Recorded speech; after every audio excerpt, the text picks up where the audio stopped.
we'll guide you through how to use Replit integrations to supercharge your coding projects. If you find this helpful, consider subscribing and liking the video. First, open the Replit website on your desktop and log into your account. Once you're in, navigate to your Replit and open it. On the left-hand menu, you'll see an option labeled Settings or Integrations, depending on the update. Click on that.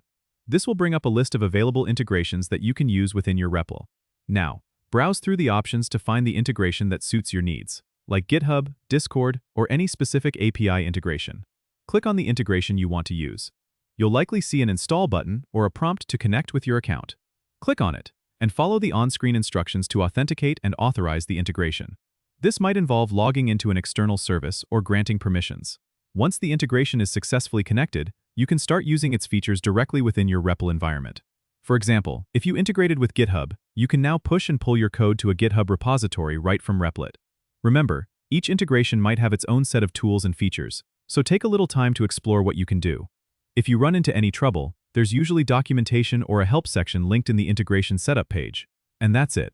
You've successfully set up a Replit integration to enhance your development workflow. Don't forget to subscribe and comment if this helped you out.